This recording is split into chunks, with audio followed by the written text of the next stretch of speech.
Olá pessoal, nessa aula nós veremos os traumas do membro superior e o foco são as fraturas. Quando nós falamos de lesões do membro superior, lesões traumáticas que vão gerar as fraturas, nós pensamos, né, na perda de continuidade óssea. Uma fratura é a perda da continuidade óssea. E essa fratura, ela pode ser uma fratura completa. Completa é aquela fratura que afeta as duas corticais do osso. Então aqui está o osso, a parte esquemática aqui. Preta é a cortical do osso, e uma fratura completa ela afeta as duas corticais. Não necessariamente ela precisa ter essa linha transversal aqui, ser transversal, ela pode ser uma fratura completa oblíqua assim, né? Mas afeta as duas corticais. Ou essa fratura é uma fratura incompleta, que são aquelas fraturas que afetam apenas uma cortical do osso. Às vezes são difíceis de visualizar radiograficamente, dependendo do osso e o tamanho dela. E popularmente é chamado de osso trincado. Então afeta apenas uma cortical, não pega o outro lado. E nós temos aquelas fraturas cominutivas, que são aquelas fraturas em estilhaço. São aquelas fraturas que promovem muitos fragmentos ósseos. A fratura cominutiva. Sempre que a gente pensa em fratura de membro, o adequado das fraturas, numa avaliação radiográfica, numa radiografia, nós temos que pensar que precisamos de pelo menos 2 incidências para ver não só o osso, mas é muito importante procurar desvios. Se esse osso angulou, se ele desviou, se ele tem uma alteração de posição importante, porque às vezes o tratamento deve ser feito cirúrgico, né? Você tem um desvio muito grande do osso, ele precisa ser reduzido. Fazer a redução da fratura. Redução da fratura é colocar ela de volta no seu alinhamento. Isso é reduzir a fratura, realinhar o osso. E além de 2 radiografias, o ideal é que seja, ou que apareça, uma articulação acima e uma articulação abaixo. Então, por exemplo, uma fratura do húmero, seria interessante ver ombro e cotovelo. Uma fratura do rádio, seria interessante ver o cotovelo e o punho, e assim por diante. De forma sintomatológica, o paciente tem dor, então a dor é bem limitante, é uma dor que causa limitação, uma limitação de movimento. Então é muito difícil, às vezes, dependendo da fratura que o paciente tem, você posicionar esse paciente na melhor angulação, na melhor forma, porque ele tem uma dor muito limitante. Vai ter o edema. Pode aparecer hematoma se eu tiver grandes sangramentos, né?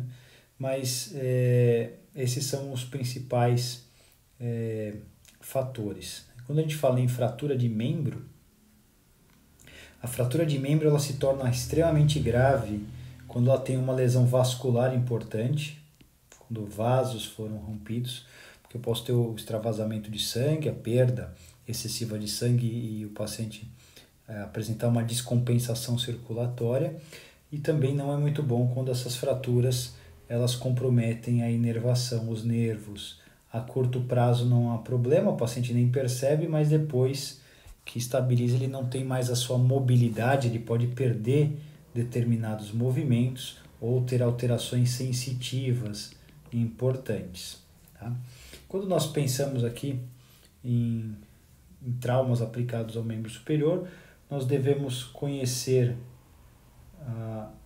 a parte óssea. Então relembrar um pouquinho da parte óssea, que eu estou falando externo, que ele não é um osso do membro superior, mas esse externo recebe a clavícula, e a clavícula ela suspende a escápula, ela prende a escápula, e a escápula recebe o húmero, que está conectada na ulna e no rádio, e também recebendo o carpo, que por sua vez recebe o metacarpo, e as falanges. Tá? Então, quando a gente pensa, por exemplo, em uma aplicação fácil, se eu quebrar essa clavícula, todo esse membro não tem mais sustentação, porque a única que está presa no externo é a clavícula, a escápula vem para baixo, o húmero vem para baixo, a radiona vem para baixo, quer dizer, eu tenho uma depressão do membro quando fratura a clavícula. Né?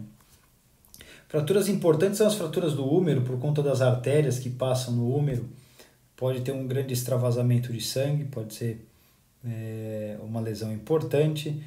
A radiúna costumam sofrer fratura, principalmente o rádio na porção distal, por conta da carga que recebe quando a pessoa cai e se protege com a mão. O osso escafoide do carpo é um dos ossos mais fraturados nessa região. Então nós temos diversos traumas, alguns traumas têm nomes clínicos, né, do ortopedista que descreveu, ou do procedimento de reparação, e o importante é sempre fazer a localização anatômica da fratura. Bom, vamos começar com as fraturas claviculares. Então, quando nós falamos em fratura de clavícula, as fraturas claviculares, elas contam com 44% dos traumas do cíngulo. Tá? Elas são as fraturas mais importantes na infância, são as mais comuns na infância. A clavícula quebra muito nas crianças, né? O índice é extremamente elevado de fraturas claviculares na infância, ou por trauma direto ou por quedas. Então, uma pancada direta ou queda. Queda como? Batendo a porção lateral do ombro, ou a queda, né, dependendo como cair, batendo diretamente a clavícula. E a clavícula, ela tem por baixo dela, passando os principais vasos e nervos para o membro superior. Então aqui por baixo da clavícula passam os vasos e nervos para o membro superior. Tá? É uma das complicações. A fratura clavicular pode causar pneumotórax, a perfuração do ápice do pulmão, já que o ápice pulmonar está próximo da clavícula. Pode ter lesões vasculares e nervosas importantes como complicações imediatas, porque temos uma complicação tardia da fratura da clavicular, que é a consolidação torta. É muito difícil engessar essa clavícula, imobilizar. Então, uma complicação tardia pode ser um problema de calcificação. Como que é dividido as lesões claviculares? É dividido em 3 tipos. As lesões claviculares que afetam a parte medial da clavícula, a porção lateral da clavícula e o terço médio da clavícula. Médio, porção medial da clavícula e a porção lateral. A maior parte das fraturas são do terço médio, onde a clavícula é mais fina, onde a clavícula está mais subcutânea, onde ela forma uma curva. Então, a maior parte das fraturas claviculares nesse terço médio. Vamos dar uma observada na radiografia, nos exames aqui, né? Uma tomografia de tórax, pegando a clavícula, parte do esqueleto torácico, a gente vê o externo, as costelas, o acrômio, aqui a escápula, acrômio, o húmero, e aqui uma fratura clavicular, uma fratura da porção da parte medial da clavícula. Aqui é importante já localizar, ó, isso aqui é uma luxação, desencontrou os ossos, uma luxação acrômio-clavicular associada. Sempre importante ver se tem luxação ou não, porque os traumas são violentos. Aqui a fratura mais comum da clavícula, que é a fratura no seu terço médio, fratura do terço médio dela, na parte média da clavícula. E nessa posição uma fratura.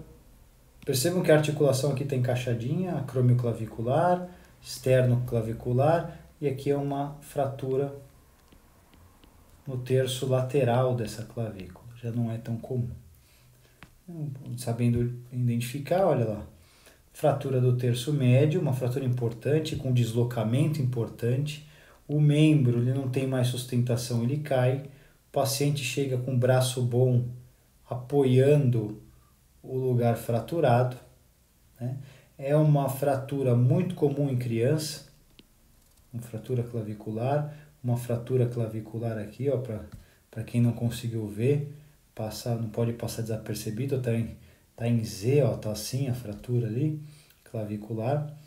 E essa fratura, ela pode também ser fratura cominutiva, tudo vai depender do trauma, da violência do trauma. Ou pode ser uma fratura incompleta, só pegou uma cortical. Observem aqui que tem uma pequena luxação, aqui tem uma luxação acromioclavicular, e uma fratura incompleta na clavícula, aquela fratura chamada fratura em galho verde, onde não quebra completamente. No procedimento cirúrgico, o mais realizado é colocar um pino para deixar alinhado e facilitar a calcificação, e a imobilização é aquela imobilização em 8, aquela bandagem em 8 feita. Se fizer só a bandagem, fica difícil de consolidar e ela pode consolidar torta. Então, o procedimento cirúrgico tem uma grande importância. Aqui a fratura da parte medial, fratura da parte medial com deslocamento, dá para ver no exame físico que deslocou, então tem uma fratura com importante deslocamento. Então esses são os pontos importantes aí de se observar anatomicamente uma fratura. Na escápula, a escápula, como é um osso submerso na musculatura, né, tem uma massa muscular em volta da escápula grande, ela já não é tão suscetível às fraturas. A energia do trauma do causador tem que ser grande, tem que ser uma pancada mais violenta, tem que ser um impacto maior. Muito provavelmente as fraturas da escápula estão associadas com quebras da clavícula, né? Já que elas compartilham de uma região próxima. E onde pode ser fraturado essa escápula? No corpo da escápula, que é essa área grandona, o corpo da escápula. Na cavidade glenoidal, que é onde recebe o húmero, que é uma fratura muito ruim clinicamente, porque está dentro da articulação, ou no colo da escápula, que é a região entre o corpo e a cavidade glenoidal, que é uma área mais sujeita a fraturas.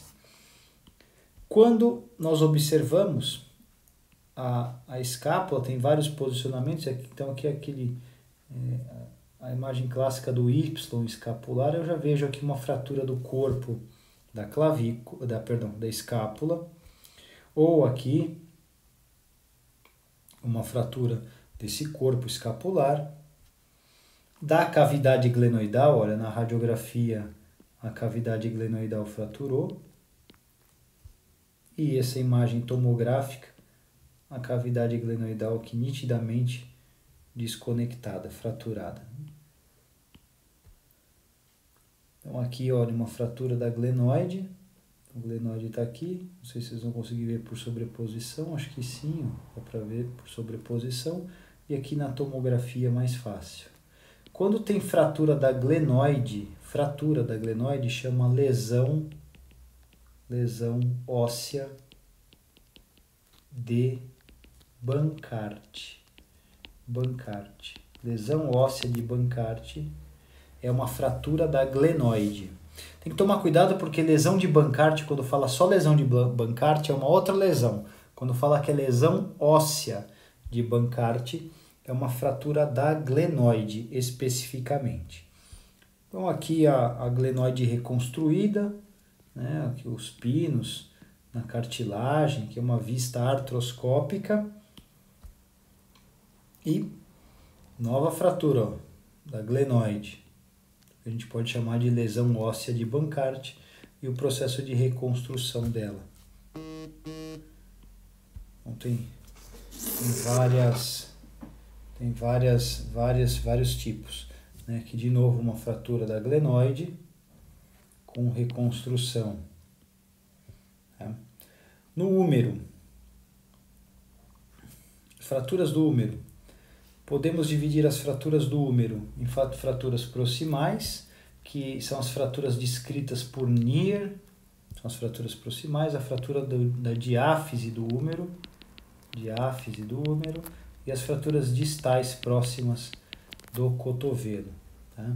Geralmente são fraturas com uma prevalência nas pessoas mais velhas, em quedas, o húmero já tem uma fragilidade maior, né? Aqui a divisão anatômica, como eu falei, parte proximal, classificação de Neer, a diáfise ou epífise distal.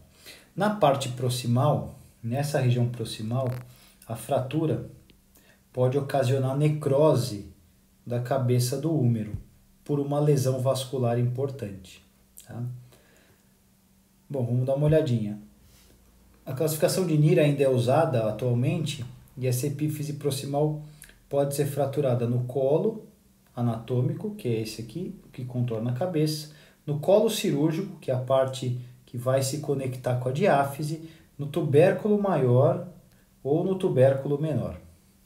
Então esses são os pontos que pode ter lesão na epífise proximal. Como nós estamos vendo aqui, ó, uma fratura do tubérculo maior com a sua reconstrução, né, usando o fio de Kirchner, que é o fio cirúrgico.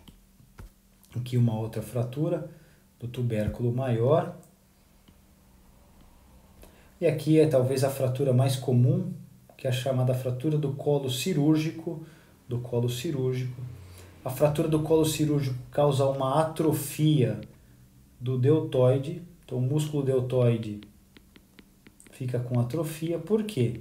Porque em volta desse colo cirúrgico, se eu olhar aqui, ó, em volta desse colo cirúrgico, passa esse nervo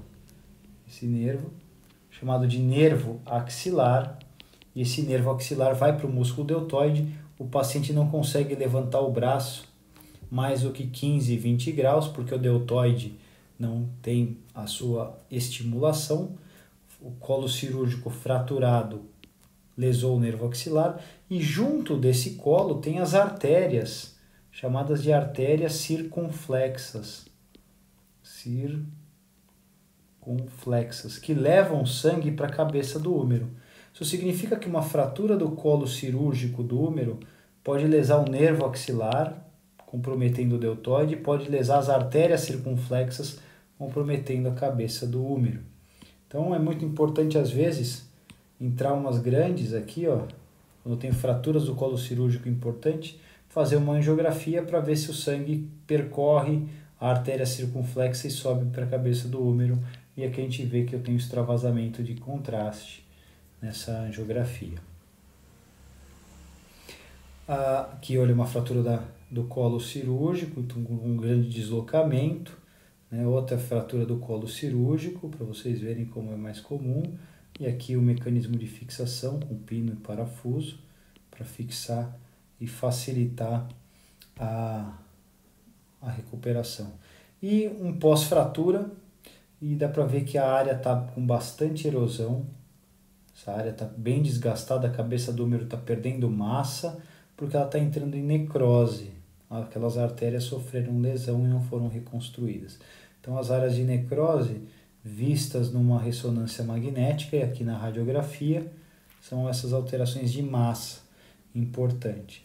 Caminha para onde? Caminha para a prótese. Às vezes tem que protetizar, substituir a cabeça do húmero com uma prótese para melhorar, né, essa dinâmica do ombro. Na diáfise do húmero, o húmero pode sofrer fratura da sua diáfise, e importante é que essa diáfise, atrás dessa diáfise, passa a artéria profunda do braço, então pode causar um grande hematoma, e passa o nervo radial. O nervo radial faz com que nós executamos um movimento de extensão. Então o paciente pode ficar com a mão caída, ele não consegue mais esticar a mão pós-fratura dessa diáfise do húmero.